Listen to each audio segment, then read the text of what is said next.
I'm the second substitute today. Christie Silbajoris was supposed to be here, but Christie is unfortunately not well today, but she's so well prepared that she had given me her complete script for what she was going to say, and I'm just going to follow that.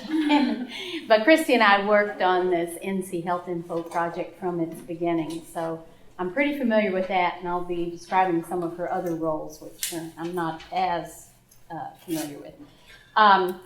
So NC Health Info is HSL's consumer health website. It was developed in collaboration with the National Library of Medicine and the UNC Chapel Hill School of Information and Library Science.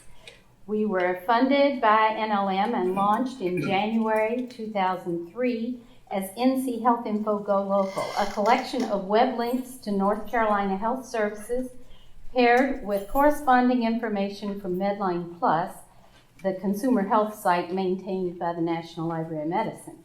NC Health Info served as the model for the nationwide Go Local program that included sites from 30 states before NLM funding was discontinued. So several years later, we maintained our Go Local site when the NLM funding ended. All but a handful dropped their linking health topics to Go Local health services, but we continued ours. And after a few years, in response to the growing comprehensiveness of Medline Plus, which made it a little more difficult for people to completely get right to what they wanted and identify very easily, NC Health Info added its own easy-to-use, reliable health information pages on topics that we had determined were particularly important to North Carolinians.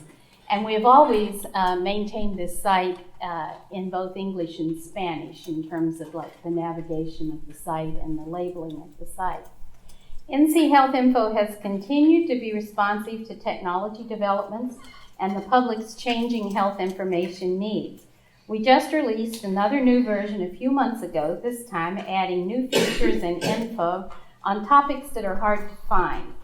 So you can see on the screen here where I've got the website pulled up. Some of the new topics that we added were information to help users become better informed patients and manage their health care, along with resources about health and wellness, mobile apps, and online support groups that feature information provided by patients.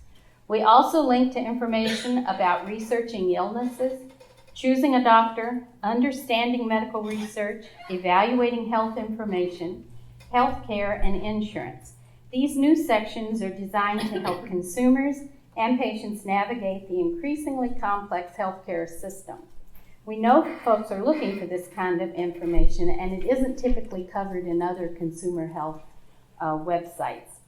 Today, HSL supports and manages both pieces of NC Health Info to answer the public's health questions. Go Local is still a key component of NC Health Info with links to over 6,500 health facilities, providers, and programs in all of 100 North Carolina counties. The health information pages cover the topics I just mentioned, as well as the more traditionally available information on topics like mental health, medications, treatments and procedures, and chronic health concerns. NC Health Info also links users with in-person help through the Ask a Librarian feature. Okay, that's the first part of our public consumer health website and resources. The second part that Christie does is she provides support to patient education at UNC Healthcare. So Christie is she works with the Performance Improvement and Patient Safety Department at UNC Hospitals. And this is where the Patient Education Department lives. That's the department.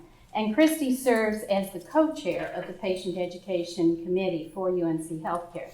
She's involved in improving doctor-patient communications to increase chances for positive outcome and avoid readmissions.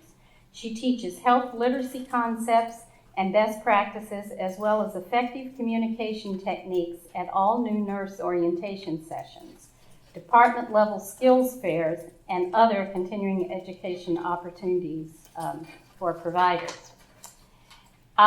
Another service that we're providing, which has come through the patient education aspect, and I'm going to speed up because I may not get through this, is that we built a wiki to house